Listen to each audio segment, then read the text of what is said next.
Ok, pas de souci. Ok, pas de souci.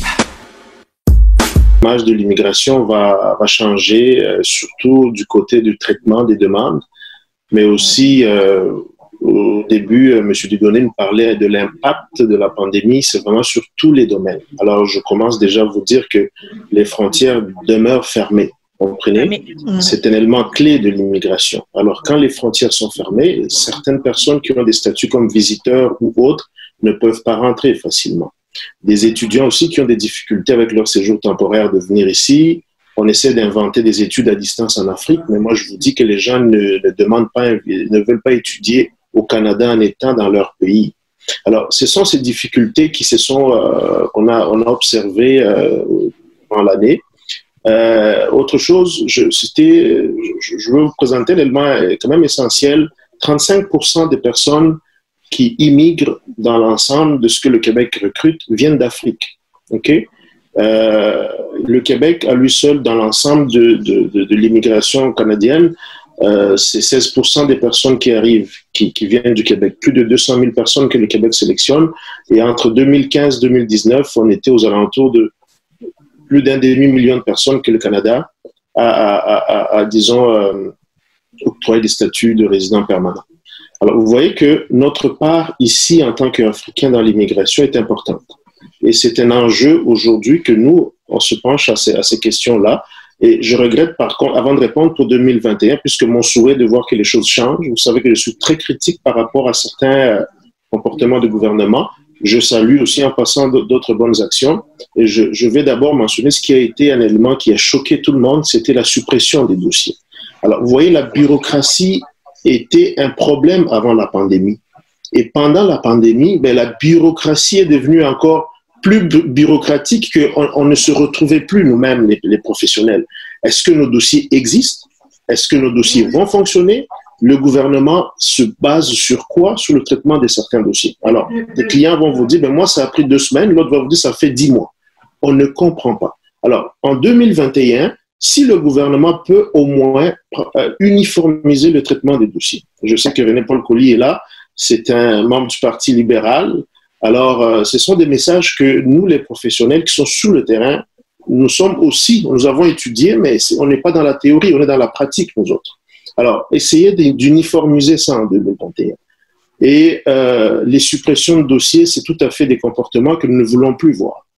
Nous comprenons que la pandémie a joué un effet néfaste dans le traitement des dossiers, mais attention, est-ce que vous avez déjà vu un agent d'immigration? Non, on ne les voit pas.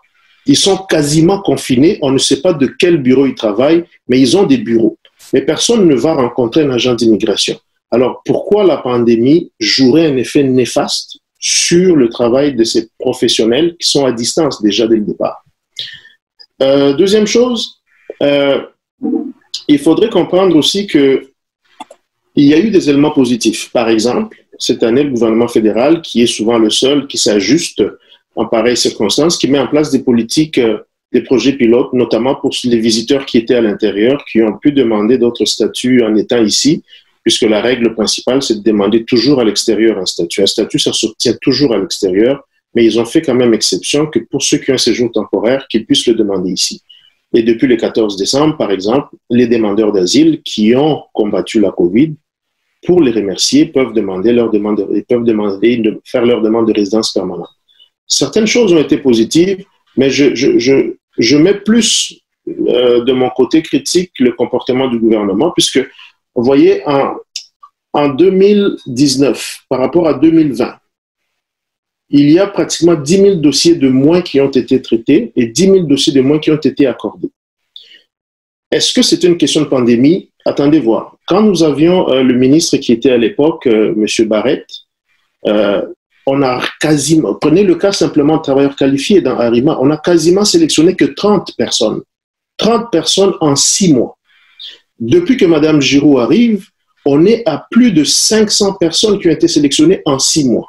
Alors, est-ce que c'est toujours la pandémie ou c'est une question de politique à l'interne de certains gouvernements ou l'inaction désirée des gouvernements? Alors, je vous dirais, moi personnellement, je constate qu'il faut que le gouvernement fasse plus. Que ce soit au niveau des travailleurs qualifiés qui arrivent, l'Afrique apporte beaucoup. Que ce soit au niveau d'étudiants qui arrivent, l'Afrique apporte beaucoup. Alors 2021, Eva, je souhaite vraiment que ce soit une année où nous avons une politique assez claire en termes d'immigration et que cela ne soit pas fait au gré des vagues ou à la volonté d'une personne ou deux, puisque de cette politique en dépend l'économie canadienne, mais il y a aussi beaucoup de vies qui dépendent de cette politique-là que les gouvernements prennent. Alors, je souhaite en fait que 2021 soit une année de succès en fait pour tout le monde et que le travail reprenne. Mais je note en passant que ça commence à reprendre. Je ne vais pas tout simplement tirer des balles au gouvernement, mais des choses bougent, mais je veux que ce soit à l'avantage de tout le monde. Mais nous comprenons que pour certaines politiques générales, par exemple en termes de frontières et autres choses, on n'aura pas de choix que de restreindre certains avantages que les gens ont avec leur statut, puisque la pandémie est toujours présente. Et le docteur nous a bien mentionné ici qu'on peut bien être immunisé, mais on n'est pas encore sûr qu'on ne peut pas transmettre la maladie. Alors ça reste encore un gros problème. Et pour l'immigration, écoutez, ça va rester un enjeu aussi. Est-ce qu'il c'était bien de fermer les frontières pour protéger la sécurité et la santé des Canadiens? Oui, c'était une bonne décision, mais elle est arrivée tardive. Elle est arrivée tardive, mais c'était une très bonne décision. Est-ce que ça valait la peine d'augmenter les frais d'immigration et de le mettre sous le dos des immigrants? Je pense que ça ne valait pas la peine. Alors ça, ce sont des éléments que je ne salue pas.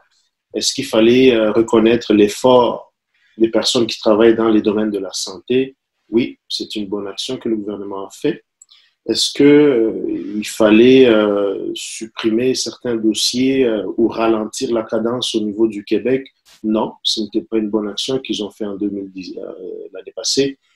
Est-ce qu'il fallait s'ajuster à la réalité autant pour les étudiants étrangers que les travailleurs temporaires en permettant que certains dossiers soient traités au Canada pour que ces personnes ne restent pas dans la précarité pendant un certain temps? Oui, c'était très bien.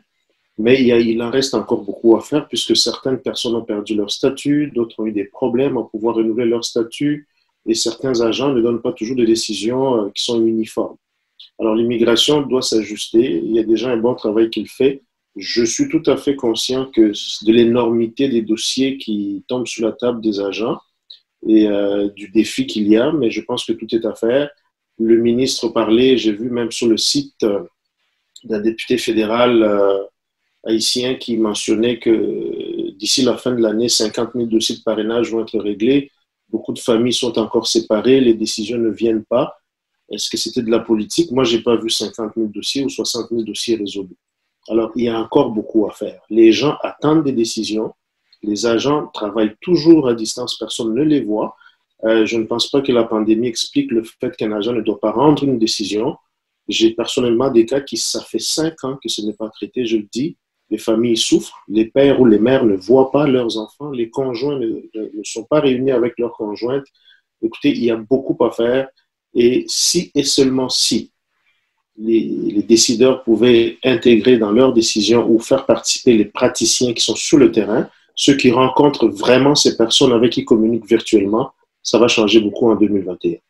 Alors, bonne année à tout le monde et beaucoup de bonheur, de prospérité, santé, joie à tout le monde et que nous qui sommes, en fait, moi je le dis, l'immigration, c'est une valeur sûre pour le Canada, autant pour le Québec que pour le Canada. Nous apportons beaucoup et personne ne peut le contester. Nous sommes un bien plus qu'un mal. Alors, j'aimerais que 2021 soit cette année d'innovation et de prospérité, surtout dans le traitement des dossiers de tous les immigrants qui sont ici et pour le meilleur, en fait, et pour les années à venir.